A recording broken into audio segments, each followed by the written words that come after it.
I remember that before, I was very devoted to God. But an unexpected event occurred that made me lose all kinds of faith immediately.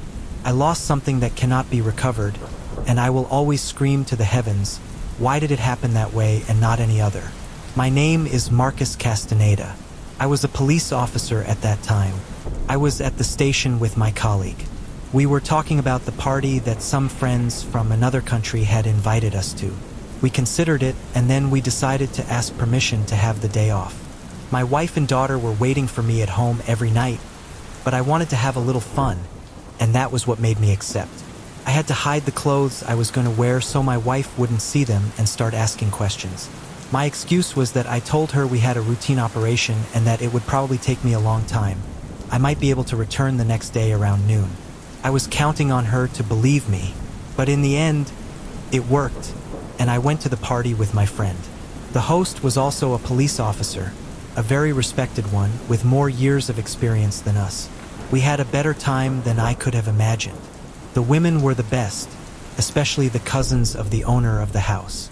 Many of my classmates went without their partners, obviously to be one of their own, just as I had planned. The thing is, the one who wanted me was none other than the wife of the police officer hosting the party. I couldn't hold back her charms, and we ended up having sex in the bathroom. We agreed to see each other later more calmly and exchanged numbers. I was counting on no one having seen us, and I continued a couple more hours at the party. I went to a hotel with another girl and returned home in the afternoon of the next day. My wife was a little upset, but nothing she couldn't handle. The thing is, when I arrived at the station to work, my colleague told me that the police officer who hosted the party found out that I had relations with his wife in the bathroom of his own house. My heart was burning. I didn't want any problems, but it was clear that I deserved them. 3 days went by without any problems. And then, while I was patrolling in the afternoon with my colleague, we received a call about a robbery at a makeup store. We immediately went and parked the patrol car in the middle of the entrance. A teen was waiting for us with a cell phone, and when he gave it to us, he ran away almost instantly. It started ringing. The criminal who had locked himself in the store was the one calling. He told me everything he would do to them if the police were to find out. Abruptly, then he passed me to the manager of the place, and I confirmed that he did have them there, hostages. She herself confessed to me that the man had a gun and said he was extremely dangerous, begging me to get her out of there. We immediately called for reinforcements, and other patrol cars arrived. The thing is, the man inside didn't want to talk to anyone else and made it clear that if anyone else grabbed the phone, he was going to take it out on the hostages. Then he confirmed that he had 2 bombs inside, along with several grenades, and that it would cost him nothing to blow the place up. The hostages he put on the phone confirmed everything, and then he left the cell phone with the manager. A quick investigation was done thanks to the security cameras in the surroundings, and then we confirmed the identity of the man. It was none other than the police officer who was the host of the party where I was, the husband of the woman I had sex with that night. My colleague and I looked at each other's faces. It made no sense that someone like him would jump over a simple makeup store. Even the guard was like that. It was then when we noticed something strange about the whole situation. We had gone over half an hour without talking to the man, only with the manager. He answered each of our questions as if he were telling her to answer, but we still had doubts about why it wasn't the same person talking to us. We considered many options, but in the end, we were strictly forbidden to enter by force. The first alternative was to try to reach a negotiation with the police officer inside, and then we asked him what he wanted in exchange for letting all those people go free. The manager spoke again, and that didn't work. She replied that the man only wanted time and that eventually, he was going to let them all go. The only condition was that the one who had to stay on the phone was me. I didn't understand why. My mind was in chaos while I tried to decipher where he wanted to go with all of this. It was evident that what awaited him was jail, so there was no point in delaying the matter. I insisted several times that for the simple fact that there were no injuries yet, he could reduce his sentence. Not to mention that he was a police officer, the benefits he would receive were many. And thanks to the help of my superiors, I let him know. But only the manager answered me. In her words, she made it clear that the police officer didn't want any of that but simply to wait. They began to despair, and after 2 hours they asked me to sit down and calm down. The cell phone was still in my hands. At one point the call hung up, but they dialed back immediately. Every so often, the manager repeated to me that only I could talk to her and that if I didn't comply, the consequences would be devastating. There came a time when I felt so pressured that I decided to call my wife. The surprise I got was very big. She didn't answer, but the police officer who was supposed to be inside the makeup store asked me if I had liked the show he put on to throw us all off. I told him as a plea to leave my family alone, but the wretch made it very clear to me that I should say goodbye to my wife and my daughter because I would not see them again.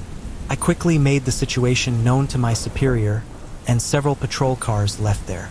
They gave me the order to stay there, both for my family and for the hostages in the store.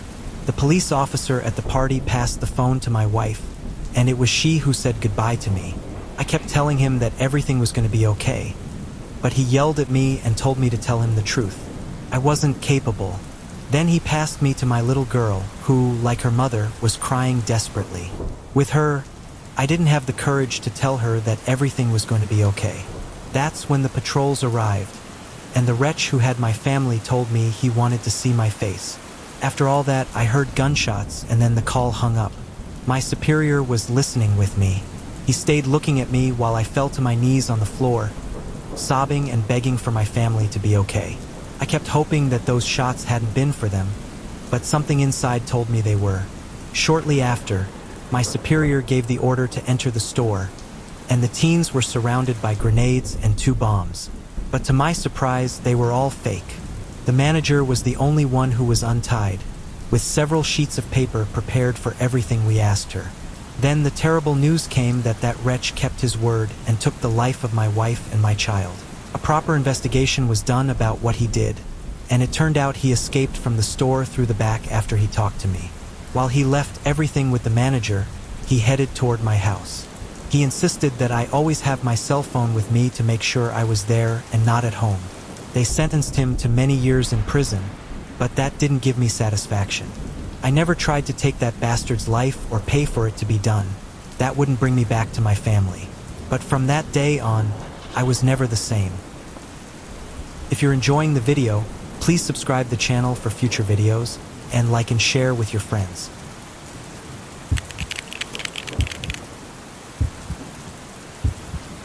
Depriving someone of their liberty is one of the crimes that I have hated the most in my entire life. A tragic experience taught me the great lesson of never ignoring any lead, no matter the age of the person who tells me. My name is Gilbert Sika. I remember that my superior came to us one day and told us that a girl was missing and that the whole country was in chaos because it happened in broad daylight in a public park. From above, they were demanding results, and they felt obliged to pressure not only the detectives but also the officers. It was our priority. Each couple of us was given papers with the basic information about the little girl, and they increased the number of rounds and patrols that would be done throughout the city. The idea was to have the patrols on the streets at all times to have a better chance of finding some clue or something. That's where what I ignored from the beginning comes in. We arrived at a neighborhood close to where the little girl lived. The houses were very similar, and I don't know why, but my colleague stopped to smoke a cigarette right next to a basketball court where a boy about 9 years old was playing.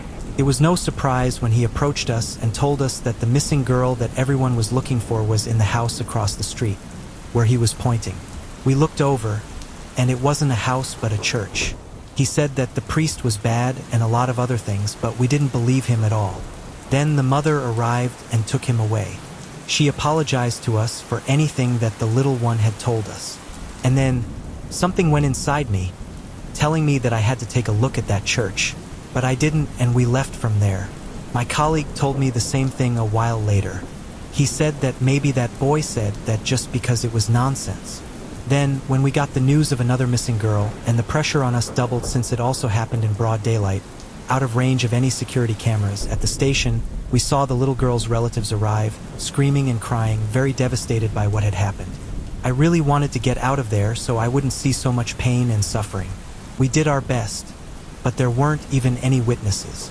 Those two seemed to be perfect crimes, But soon we received information from close sources that confirmed that it was the same person who carried out the deprivation of 2 little girls of their liberty. We didn't know if that was of help or if it would leave us in the same place. One of the nights when I went to bed with no results, I started to talk about it with my wife, who was pregnant. I told her that the whole situation that those families were going through was very tragic, and I prayed to God to take care of our baby as soon as it was born, freeing her from taking the children. I wanted to catch him with all the desire in the world, and that, in jail, they would do everything to him for committing such a heinous crime more than once. It wasn't the first case like that, but I noticed the difference. I felt that, unlike the others, in this one, I had nothing that gave me the idea that we were going to catch him. I felt my hands tied. Not even the detectives found a clue, and according to the reports, those responsible for the children noticed the disappearance almost an hour later. That was absurd.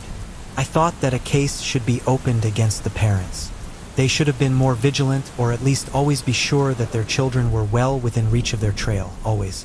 The days that passed drilled into my head disturbingly. I seriously wanted all of this to come to an end. And then we received news of a 3rd child who also disappeared. That one broke my heart into 1,000 pieces because, when I saw the photo, I noticed that it was that little boy who warned us and told us about the first girl who was supposedly hiding in the church. My colleague and I knew he must be right, and we let our superior know. He insisted that the testimony of a 9-year-old boy couldn't be trusted, but I still had the idea that the 3 of them could be in that church.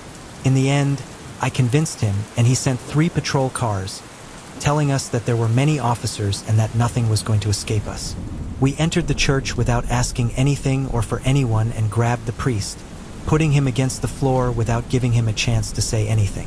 We searched the whole place, and then we found a hidden entrance to a secret basement.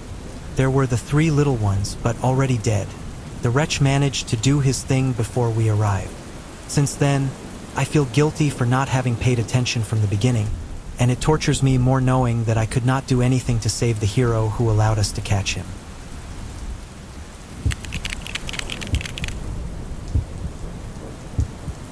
There are events in the life of a police officer that I would like to stay only in the past, that in no way revive in the mind of the affected. This story is one of those cases where all that remains is to move on and see things from another point of view, just to maintain sanity. My name is Alfonso Rios. I was patrolling without a partner. Well, I was sick, and the week had been a little quiet. I told him not to worry, but that it was his obligation to file the report to avoid future problems. Fortunately, he got a prescription, and it saved him from any problems. That same night, I received a text message from an unknown number. Someone was asking me if I wanted to go visit the afterlife just for a few minutes. Obviously, someone wanted to scare me, so I told him to be very careful because I was a police officer, and I wouldn't accept those kinds of jokes for anything in the world. He sent me the same message again as if I had copied and pasted it. I didn't respond. I refused to give myself a hard time over things like that. When I finished my patrol, I returned to the station in front of the computer. A trusted colleague was there. I approached her and joked. A little later, she told me she had to go to the bathroom and asked me to impersonate her for a few moments, which I did. Then I sat down in her comfortable chair. I noticed that on the computer screen was the report of a girl who had been dead for 9 years. It seemed strange to me, but her name stuck in my head. Elisa. I don't know why, but I couldn't get her out of my head. When my colleague returned, I asked her why I was seeing that, and she was surprised. She said it shouldn't be there and closed it immediately. She added that the system had been behaving very strangely lately. I nodded and then I left. That's when I received a call. A girl with very labored breathing, as if she were rending. She told me her name was Elisa, and she was begging me for help. None of it made sense. I had no idea how that could be a simple coincidence. Besides, she was calling my personal number. Almost nobody had it, only my relatives. I asked her what was wrong, and she told me that someone was chasing her to take her life. She confessed to me that she was in a cemetery. She gave me the address and directions to find her, and then she hung up. I wanted to ask for help, but then I received a message that told me if I didn't go alone, then they were going to take Elisa's life. I felt tied hand and foot, so I decided to go alone. I hated not having my partner at that moment, but there was nothing I could do. On the way, I received another message from the first unknown number. He was making fun of it, saying that he knew that, in the end, I was going to accept the invitation to see the afterlife, that she wanted to take me out. Just when I was about to decide to go back, Elisa called me again, crying and begging me to hurry. You could see the anguish in her cries. It couldn't be a joke. That's what I thought. And then, I sped up to get there as soon as possible.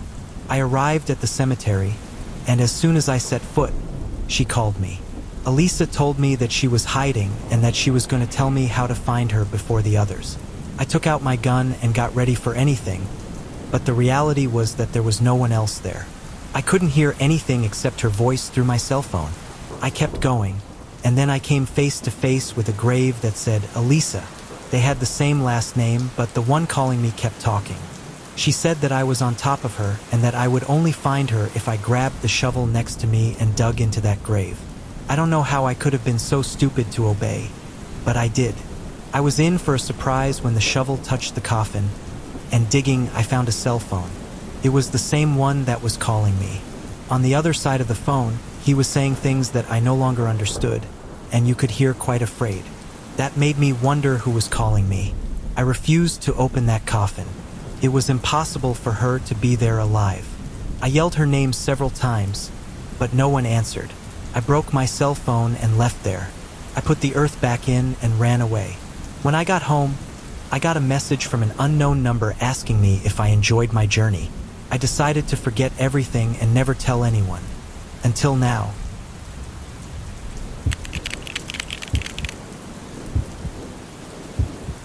They call me Tony. I am 38 years old. I have been a member of the security forces in the city for over 20 years. In my line of work, sometimes you come across really big criminals by chance. That happened to me once. We ended up finding a safe house thanks to a call. The thing is, that tip should not have been possible. It was a cloudy day, one of those rare ones where it's hot, but the clouds position themselves in such a way that you feel like they're suffocating. We received a communication from the operator. It was an emergency call. A young girl was speaking very nervously. She said that they had her locked in a room in a house, of which she only remembered that it was on Huertas Street. Thanks to new location technologies, they realized the precise address and sent it to us. The girl was online, indicating everything that was happening inside. The operator indicated that in the building, there were at least 2 other people, perhaps armed, guarding the main door and other rooms. The girl said she was deprived of her freedom. When we arrived at the point, we waited for the rest of the reinforcements, and then we entered, knocking the door to pieces immediately. We found 2 of the criminals. Fortunately, they were not armed. Apparently, they did not expect someone to fall on them. The rooms were empty, only covered in vital liquid. In a first inspection, we found the bodies of several people with cuts and stored in garbage bags, ready for deposition. Nowhere was the young woman found. Once all the evidence was processed, we learned that the girl who called, because God, a man with complete, was one of the victims found in the bags. And you can imagine what condition, in small parts to throw it away in the garbage. As if it were just another waste, the remains were delivered to her family. The criminals gave the information of all the other members of the gang, who were promptly prosecuted. When asked about the victim who made the call, she had been cold for at least 3 days. I know the operator perfectly well. I know that she could not have made such a mistake, much less that any of the criminals would have called out of the goodness of their heart. From time to time, I think about it. I get the impression that thanks to technology, we are able to see more and more of these paranormal phenomena, called ghosts or whatever you want to say. Maybe in the afterlife, it will be easier to connect through electricity and paranormal energy.